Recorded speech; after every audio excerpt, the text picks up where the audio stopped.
And one possibility for the Likud in the weeks ahead is to partner with some of the smaller parties on the right to counter any move like that by Benny Gantz on the center left. Here's what Justice Minister Ayelet Shaked of the New Right Party told me last night on our new show, Israel Elections 2019. If the Likud party comes to you tomorrow, calls you and Naftali Bennett and says, we want you to join, will you? No, because we are, as I explained, it's the character of the government depend on the partners of the Likud. If the partners of the Likud are from the left camp, it will be a left government. If the partners of the Likud will be ourselves, it will be a right-wing government. We don't want to be inside the Likud. We want to be a strong power beside the Likud. So, Evan, I understand from reports at least that there was an internal Likud poll that sort of showed that the party has a lot of potential to increase in strength if it does join with Ayelet Shaked's New Right Party. Is that something you think the Likud is actively trying to pursue? No. There may be people in the Likud who are actively trying to pursue this, but I know from within the Likud that members of the Likud do not want the Likud to join with any other parties. Even if Benny Gantz's Israel Resilience Party joins with Yair Lapid's Yesh Atid, according to polls, that would make it the biggest party coming out of the elections. They would get the first shot to form a new government. In that case, if you see that on that combination on the center left, shouldn't the Likud join with the New Right Party to counter that? Okay, first of all, the largest party isn't the party which gets the first shot. The one with the most, it usually is. So in 2009, Tzipi Livni had the largest party, and she was not given the first shot. Prime Minister Netanyahu was. A rare exception, yes. We shouldn't say. Because what basically is important is that the center-left have to have more seats than the right. But Evan, if that combination is made between Gantz and Lapid, should your party do some kind of unity with the Israeli right? I'm not so sure. I think that ideologically there could be differences here, and I think that they'd be better off running separately. The combined force of the two parties after the election will be greater than any combination before the election. We've seen this before. In 2013, this is what happened, that he could join forces with another party. They had a combined force of 45 seats before the elections. After they combined, they got 31 in the elections itself.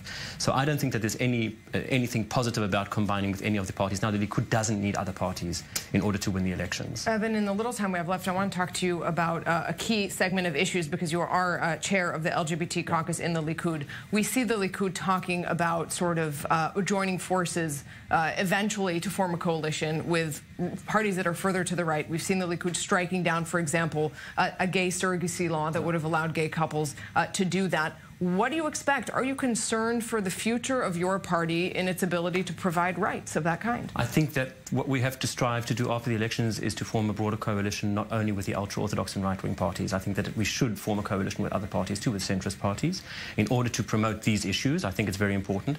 Do you think that's feasible, though? Yes, it is feasible. It's been done before, and it is feasible. I think that at the moment, what we're trying to do within the Likud is to join all forces in the Likud, including, for example, the ultra-Orthodox faction within the Likud, which is cooperating with us with the LGBT faction too, in order to promote LGBT issues within the Likud. Once we can do that, then I think we can have the other parties join us. I have to ask you, Evan, the Likud party has an openly gay member of parliament, Amir Ohana, which is quite unusual for a party on the conservative right. It's the first time.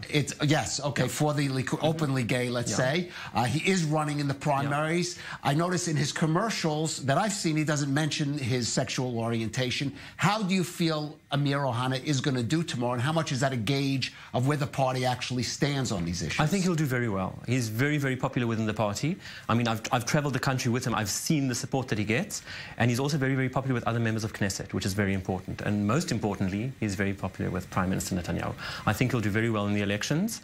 We're all hoping for top 10, but I think that anything in the second 10, in the teens, will also be quite respectable. I'm wondering, though, what makes you think that this time around will be different in terms of balancing some of those new rights that Israelis have been pushing for and the requests of the ultra-Orthodox, because they have a significant role in government. They have managed again and again to sort of pull the ruling Likud back from okaying some of those changes. Why should next time be any different? Well, for two reasons. First of all, I don't think that the ultra-Orthodox parties will be sufficient in order to form a government. I think that we will need some of the centrist parties in order to do so. A second reason is that some of the Likud ministers, primarily Miri Regev, the Minister of Culture and Sport, has actually said that she would like, during the negotiations for the formation of the coalition, for the Likud to stipulate that it will promote certain LGBT issues, and this will be part of the agreement that they sign with the coalition partners. Surrogacy for, does that include surrogacy for gay couples, which has been a real... Miri Regev is pushing for this to be in the coalition agreements, absolutely. I should mention that in that interview last night on our election show, Israel Elections 2019, Ayelet Shaked, again, of the New Right Party, gave a sort of roundabout answer to the issue of gay surrogacy. She did not say that she would go for that, rather that it was okay for women, not for men, which was the core of the problem in the first place. So they won't get support from that party. A key partner for the Absolutely. Likud. We will not get support from the religious parties, and the New Right is a religious party, whether they have a yarmulke on their head or not. They're a religious party. And so I think that what we will need after the elections is for centrist parties to join the Likud government as well in order to promote these issues. And we're going to be pushing for that. All right, well, first step tomorrow, those Likud primaries. We'll be watching closely. Dr. Evan Cohen.